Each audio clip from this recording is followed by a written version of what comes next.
Hi everyone and welcome back to the channel. I hope you are all doing well. In this video, we will do a comparative analysis of toppers answer copies. और ये toppers होने वाले हैं rank 13 Medha Anand and rank 17 Swati Sharma. These are their mark sheets, so you can check them out as well. तो अब directly answers को देखते हैं. उससे पहले ये देख लीजिए कि ये विजन आईएएस की वेबसाइट से कॉपी ली गई है. ये मेधा आनंद का है, स्वाति शर्मा का है. 26 अगस्त को दोनों ने एग्ज़ाम दिया था, सेम डे. क्वेश्चन सेम होने वाले हैं. दोनों का ही सेंटर दिल्ली है. तो इससे एक रफ आइडिया आपको लग गया कि दोनों के जो आंसर हैं वो सेम क्वेश्चन के लिए होने वाले हैं. तो ऐसे में जो कंपैरेटिव एनालिसिस की बात हम कर रहे हैं वो बेहतर तरीके से हो पाता है क्योंकि सेम क्वेश्चन को ही दोनों ने आंसर किया. तो क्वेश्चन है, the collegium system has been a victim of its own success with the concentration of power in the hands of a few, leading to questions about its legitimacy. Comment. Hindi में भी पढ़ देता हूँ. कुछ लोगों के हाथों में शक्ति के संकेंद्रण के कारण कॉलेजियम प्रणाली अपनी ही सफलता का शिकार हो गई है, जिससे इसकी वैधता पर सवाल उठने लगे हैं. टिप्पणी कीजिए. दोनों ही लैंग्वेज में क्वेश्चन आपको पता लग गया. क्वेश्चन ऐसा कुछ समझने में टफ है नहीं. इसमें अगर देखा जाए तो 3 पार्ट है. पहला तो ये है कि कॉलेजियम सिस्टम अपना ही विक्टिम हो गया. दूसरा है कि कंसंट्रेशन ऑफ पावर जो है इसमें देखने को मिल रही है. और तीसरा ये सवाल उठ रहा है कि इसकी लेजिटिमेसी है या नहीं. इन तीनों ही चीज़ों पे हमें कमेंट करना है. तो इसको अब देखते हैं कि कैसे इन्होंने एड्रेस किया. तो ऐसे क्वेश्चंस को आंसर करने का एक बेसिक स्ट्रक्चर होता है. ये इंट्रो बॉडी कंक्लूजन का सिमिलर इन दोनों ने फॉलो किया. इनका इंट्रो है, Collegium system is the way judiciary appoints judges cadre and has been a cause of contention for a long time now. Cause of contention का इन्होंने mention कर दिया, तो इसके लेजिटिमेसी पे सवाल उठा दिया. Cause of contention का मतलब बता दूं तो अगर आर्ग्यूमेंट्स हैं इस चीज़ को लेके या डिसएग्रीमेंट्स हैं तो वहाँ पे cause of contention हम कहेंगे. तो ये देख सकते हो आप, इंट्रो से ही इन्होंने इसकी लेजिटिमेसी पे सवाल उठाए हैं. तो यहाँ पे ये ग्रीन से हमने हाईलाइट किया. इनके इंट्रो की बात करें तो इनका बेसिक सा इंट्रो है कि कॉलेजियम सिस्टम जो है वो जजेस की अपॉइंटमेंट करने का एक सिस्टम है. फिर उसके आगे ये पार्ट और इन्होंने इंट्रो में ऐड किया जिसमें बता रहे हैं कि अंडर दिस जजेस are appointed by President of India after concurrence of Chief Justice and 4 senior most जजेस ऑफ सुप्रीम कोर्ट. यहाँ पे इन्होंने भी सेम वही इवोल्यूशन बताया कि कैसे फ्रॉम फर्स्ट जजेस केस टू थर्ड जजेस केस कॉलेजियम जो है वो 5 सीनियर मोस्ट जजेस द्वारा जो है उसको अपॉइंट किया जा रहा है या फिर वही उसमें प्रोमिनेंट पोजीशन होल्ड कर रहे हैं. तो वही है कि एक चीफ जस्टिस ऑफ इंडिया और 4 सीनियर मोस्ट जजेस, तो 5 सीनियर मोस्ट जजेस की बात इन्होंने भी की है. तो दोनों का इंट्रो आप देख सकते हो. यहाँ पे इनका इंट्रो जो है लेजिटिमेसी पे सवाल उठाता है. इनका इंट्रो ऐसा कोई सवाल नहीं उठाता, बेसिक सा इंट्रो है.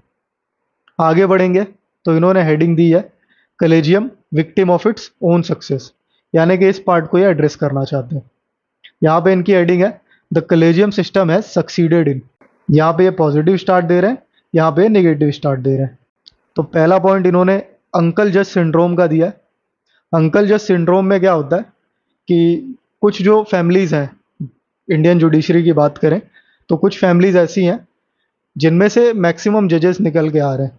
और सेकेंड एआरसी का इन्होंने मेंशन किया है कि वो भी इसको हाईलाइट करता है कि हैंडफुल ऑफ फैमिलीज हैं, उनसे ही जो है इंडियन जुडिशरी में सारे जजेस देखने को मिलते हैं. तो ये देखिए कंसंट्रेशन ऑफ पावर वाले पॉइंट को इन्होंने यहाँ पे स्ट्रॉन्ग किया कि कैसे वो हैंडफुल फैमिलीज के पास पावर कंसंट्रेटेड है. सेकेंड पॉइंट इनका है, violating principle of natural justice. इसमें ये बता रहे हैं कि एक्स सीजेआई रंजन गोगोई जो है वो अपने ही सेक्सुअल हरेसमेंट का केस खुद ही सुन रहे हैं. तो ये फिर से उसी चीज़ को एड्रेस कर रहे हैं कि कैसे कंसंट्रेशन ऑफ पावर दिखाई जा रही है, कि कितनी पावर इनको दे दी गई है कि कोई और इन्वॉल्व भी नहीं हो पा रहा है. और कहीं ना कहीं ये लेजिटिमेसी वाला पॉइंट भी इसमें ला सकते हैं हम. तो यहाँ पे एक और क्वेश्चन इन्होंने रेज किया है. आगे इंटरनल टर्फ की बात कर रहे हैं ये, द जजेस who did a press conference to highlight their issues with CJI master of the roster. Master of the roster का मतलब ये है कि जो सीजीआई हैं, चीफ जस्टिस ऑफ इंडिया, उनके पास ये पावर है, उनको ये प्रिविलेज है कि वो अपने हिसाब से बेंच जो है वो चूज़ कर सकते हैं हियरिंग के लिए. तो इसका इशू इन्होंने रेस किया कुछ जजेस ने और उसके लिए जो है प्रेस कॉन्फ्रेंस की है। तो ये इंटरनल उनके बीच में जो टर्फ चल रही है, उनके बीच जो इंटरनल मतभेद है, उसको पॉइंट आउट कर रहे हैं। तो यहाँ से भी ये कंसंट्रेशन ऑफ पावर दिखा रहे हैं कि कैसे सीजीआई के पास पावर कंसंट्रेटेड है, और इसके साथ साथ लेजिटिमेसी पे भी क्वेश्चन उठा रहे हैं कि कैसे अंदर ही उनके इंटरनल टर्फ चल रहा है। आगे जो फोर्थ, फिफ्थ और सिक्स्थ पॉइंट है, इसमें इन्होंने प्योरली लेजिटिमेसी पे सवाल उठाए, इसको हम आगे देखेंगे। उससे पहले हम इनके भी देख लेते हैं। इनका पहला पॉइंट है कि bringing independence of judiciary by preventing appointment solely by executive. तो ये कहीं ना कहीं आप देख सकते हो कि कोलेजियम सिस्टम की बड़ाई करने की बात हो रही है। तो कहीं ना कहीं इसके सक्सेस की ही बात की जा रही है, लेकिन ऐसा दिखाने की कोशिश नहीं कर रही है कि ये विक्टिम बन चुका है। आगे बढ़े तो सेकंड पॉइंट है, it has helped in maintaining checks and balances. अब ये पॉइंट ऐसा कुछ खास नहीं है, इसको कोई नॉर्मल सा कैंडिडेट भी रख सकता है कि चेक्स एंड बैलेंसेस को मेंटेन करने के लिए ये जो कॉलेजियम सिस्टम है वो लाया गया। आगे बढ़े, the system has allowed to fill the vacancies according to seniority of जजेस। तो जजेस की सीनियरिटी के अकॉर्डिंग वैकेंसीज फिल हो रही है, ये यहाँ पे कहा जा रहा है। तो ऐसा कुछ खास पॉइंट यहाँ पे दिखा नहीं। कमेंट वाला जो एक एंगल होता है कि हमें थोड़ा तो क्रिटिकल होना चाहिए, वो भी यहाँ पे दिखा नहीं। कोई ऐसी इन्फॉर्मेशन नहीं दिखी। जैसे यहाँ पे अगर मैं बात करूँ तो यहाँ पे एक्स सीजेआई रंजन गोगोई का मेंशन है, उनके सेक्सुअल हैरेसमेंट वाले केस का मेंशन है। फिर उसके बाद सेकंड एआरसी का मेंशन यहाँ पे है। आगे बढ़ेंगे तो यहाँ पे मास्टर ऑफ द रोस्टर का मेंशन है। यहाँ पे वैसा कुछ देखने को नहीं मिला। 3 पॉइंट्स इन्होंने भी दिए हैं, 3 पॉइंट्स इन्होंने भी दिए हैं। और कोइंसिडेंटली देखा जाए तो दोनों ने स्पेस भी सेम ली है, दोनों ने जगह भी सेम ली है। तो कहीं ना कहीं ये आप देख सकते हो कि अभी तक इनका आंसर बेहतर लग रहा है मुझे। आगे बढ़ेंगे तो 4, 5, 6 पॉइंट में इन्होंने क्या कहा है वो देखते हैं। डिविएंट बिहेवियर की बात कर रहे हैं ये। But justice Karnan raises questions on appointment process. अब डेविएंट बिहेवियर का मतलब मैं आपको बता दूं तो इसका मतलब ये कह सकते हो आप कि अनकॉमन बिहेवियर कह सकते हो, कि कॉमन नहीं है। जस्टिस कर्णन का जो मेंशन किया इन्होंने वो बाकी लोगों की तरह कॉमन नहीं है जो अपॉइंटमेंट के प्रोसेस पे सवाल उठा रहे हैं, क्योंकि जजेस जनरली उठाते नहीं सवाल। तो ये एक डेविएंट बिहेवियर देखने को मिला है, और ये पॉइंट जो है वो उसकी लेजिटिमेसी पे सवाल उठाता है कोलेजियम के। फिर आगे बढ़ेंगे तो फिफ्थ पॉइंट में, judgments like tie rakhi on hands of sexual हैरेसर्स।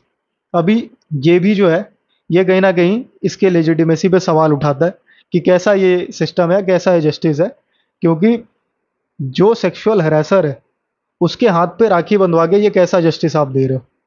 क्योंकि अभी कुछ केसेस ऐसे भी देखने को मिले थे, जो विक्टिम है उसकी शादी मोलेस्टेशन जिसने किया है उससे ही करवा दी गई। तो अभी ये कैसा जस्टिस है, उस पर सवाल ये खड़े करता है।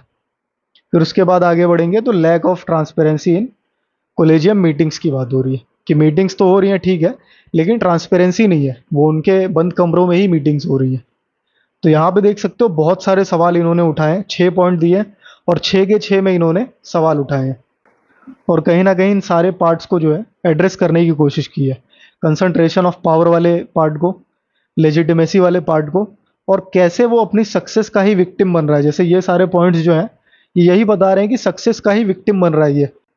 आगे बढ़े तो सॉल्यूशन की बात की है इन्होंने। सॉल्यूशन में अगर देखा जाए तो मेमोरेंडम ऑफ प्रोसीजर की बात कर रहे हैं ये। एमओपी में ऐसा है कि एमओपी, अगर मैं आपको एक ब्रीफ आइडिया दूं, गवर्नमेंट और जुडिशरी ये दोनों जब एक कॉमन ग्राउंड पे कोई पोजीशन ले रहे हैं और उसके अकॉर्डिंग अपॉइंटमेंट्स हो रही है, तो उसको हम कह रहे हैं कि मेमोरेंडम ऑफ प्रोसीजर फॉलो करना चाहिए अपॉइंटमेंट्स के लिए, ना कि ये कोलेजियम सिस्टम। फिर उसके बाद दूसरे में एनजैक का मेंशन कर रहे हैं कि एनजैक को रिवोक करना चाहिए। फिर उसके बाद थर्ड पॉइंट में ये रिड्यूस पोस्ट रिटायरमेंट जॉब्स की बात कर रहे हैं कि पोस्ट रिटायरमेंट जो जॉब्स हैं उनको रिड्यूस करिए, और ये जो क्विड प्रो को है उसको ख़त्म करने की कोशिश करिए। क्योंकि एलिगेशन ऐसे है ना कि अभी क्विड प्रो को का अगर मैं आपको मतलब बताऊं तो सिंपल सा मतलब है गिव एंड टेक। तो जो रिटायर हो चुके हैं उनके साथ ये चीज़ें चलती हैं कि गिव एंड टेक वाला हिसाब किताब। तो उसको ये कह रहे हैं कि ख़त्म करिए पोस्ट रिटायरमेंट जॉब्स को। अब ये देखिए पॉइंट ठीक तो है, लेकिन ऐसा है कि अभी हमारे पास जजेस की कमी तो है। तो ऐसे में इसको हम क्लियरली ये नहीं कह सकते कि हटाइए इसको, जॉब्स को कम करिए। हाँ, ये कह सकते हैं कि और जॉब्स बढ़ाने की कोशिश करिए और इसको कम करिए। तो ठीक है ये भी पॉइंट। फिर उसके बाद आगे देखेंगे तो इंटरनेशनल प्रेसिडेंट की बात कर रहे हैं कि इंटरनेशनल प्रेसिडेंट को फॉलो करिए। इंटरनेशनल प्रेसिडेंट आपको बता दूं तो रफली ये समझ लीजिए कि एक लीगल पोजीशन होनी चाहिए। ये जो अपॉइंटमेंट्स हो रही हैं, इन अपॉइंटमेंट्स की एक लीगल पोजीशन होनी चाहिए। ये है इंटरनेशनल प्रेसिडेंट इन जजेस के अपॉइंट करने का, तो उसको फॉलो करना चाहिए हमें, ऐसा इनका कहना है। फिर आगे बढ़ेंगे तो minutes of the meeting of collegium should be made public. तो इससे ये कह रहे हैं कि जो कॉलेजियम की मीटिंग्स हो रही हैं उनको लाइव ब्रॉडकास्ट करिए या फिर उसमें ट्रांसपेरेंसी लाइए, लोगों को दिखना चाहिए वो कि मीटिंग्स में क्या बातें हो रही हैं, पब्लिक को पता होना चाहिए। आगे 6 पॉइंट में एक्शन लेने की बात कर रहे हैं कि सेकेंड एआरसी की जो रिकमेंडेशंस हैं उनके अकॉर्डिंग जो है एक्शन लिए जाए। और फाइनली ये कंक्लूड करते हैं। तो कंक्लूजन हम दोनों का ही साथ में देखेंगे। इसके बाद इनका ये वाला पार्ट देखते हैं।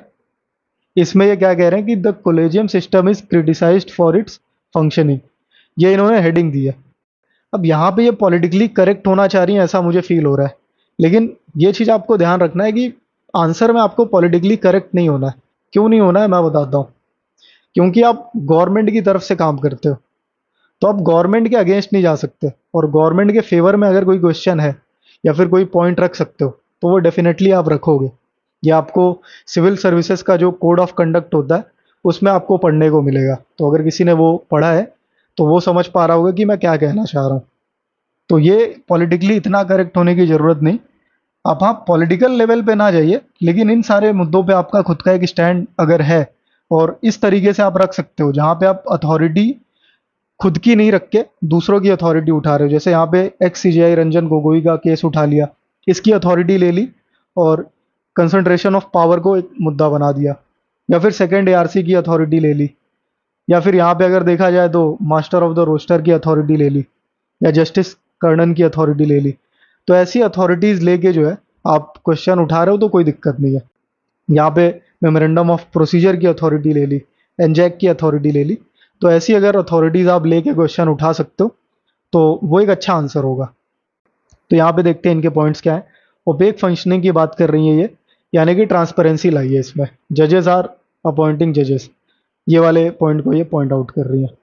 उसमें मेंशन कर रही है कि no information to the public, public के पास कोई इन्फॉर्मेशन नहीं आ रही कि जजेस का अपॉइंटमेंट हो कैसे रहा है। आगे मेंशन कर रहे हैं कि सेपरेशन ऑफ पावर के प्रिंसिपल के अगेंस्ट है ये।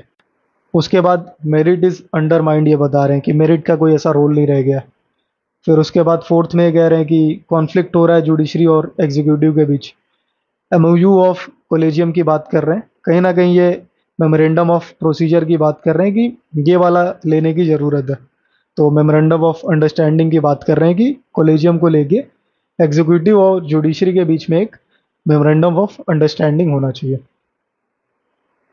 फिर यहाँ पे फाइनली कंक्लूड कर रहे हैं। तो कंक्लूजन देखते हैं दोनों का। यहाँ पे इनका कंक्लूजन है, thus as said in Swapnil Tripathi case, sunlight is the best disinfectant and Supreme Court needs to come out clean. अब इनके कंक्लूजन में इन्होंने एक केस भी मेंशन कर दिया है। अब ये जो स्वप्निल त्रिपाठी केस है, ये केस ऐसा है कि इसमें ये वाला जो पॉइंट था कि जो मिनट्स ऑफ द मीटिंग है, या फिर यहाँ पे जो ये कह रहे थे कि इंफॉर्मेशन पब्लिक की जाए, इसी से रिलेटेड था कि ब्रॉडकास्ट किया जाना चाहिए। लेकिन उसमें ऐसा हुआ कि केस का जो जजमेंट आया या फिर उसका जो आउटकम आया कि हम जो है डिसाइड खुद करेंगे कि क्या चीज़ें ब्रॉडकास्ट करने लायक है और क्या नहीं ब्रॉडकास्ट करने लायक है। तो ये था सारा कुछ केस। इसको इन्होंने पॉइंट बनाया और फिर से वो लेजिटिमेसी वाला जो एंगल है उस पर अटैक करने की कोशिश की है। यहाँ पे अगर देखा जाए तो यहाँ पे इनके कंक्लूजन में है, there is a need to bring transparency in their functioning while upholding independence of judiciary as a basic feature of constitution। अब यहाँ पे जो आंसर है ना, देखिए कंक्लूजन इनका भी ठीक है, कोई कंक्लूजन खराब नहीं है, लेकिन यहाँ पे क्लियरली फील होता है कि ये बुकिश आंसर है। इसको मैं ज़्यादा बुकिश कहूँगा इस वाले आंसर को, और इस वाले आंसर को प्रैक्टिकल कहूँगा, क्योंकि पॉइंट्स उठा रहे हैं, ये टारगेट कर रहे हैं, अटैक कर रहे हैं कि नहीं ऐसे नहीं होना चाहिए, या फिर ये उनका पॉइंट ऑफ व्यू है जिसको वो अथॉरिटी किसी और की लेके आंसर में दिखाने की कोशिश कर रहे हैं। तो डेफिनेटली इनका आंसर बढ़िया है इस क्वेश्चन के लिए। और इस तरीके से आप आइडिया लगा सकते हो कि कैसे हमें कितना क्रिटिकल होना है या कितना हम क्रिटिकल हो सकते हैं। जुडिशरी की बात आई तो हम इतना क्रिटिकल जा सकते हैं, लेकिन अगर यहीं पे एग्जीक्यूटिव की बात होती तो इतना क्रिटिकल आप नहीं होते, आपको कहीं ना कहीं पॉजिटिव एंड पे ही ख़त्म करना पड़ता या फिर पॉजिटिव ही रखना पड़ता पूरे आंसर को, क्योंकि आप भी एग्जीक्यूटिव बनने वाले हो। तो ऐसी चीज़ें होती हैं। और आई होप कि आपको इससे काफ़ी कुछ क्लियर हुआ होगा। एंड अगर आपका कोई और डाउट है तो कमेंट सेक्शन में पूछ सकते हो आप, या फिर टेलीग्राम ग्रुप ज्वाइन कर सकते हो और मैं आपसे वही मिलूंगा।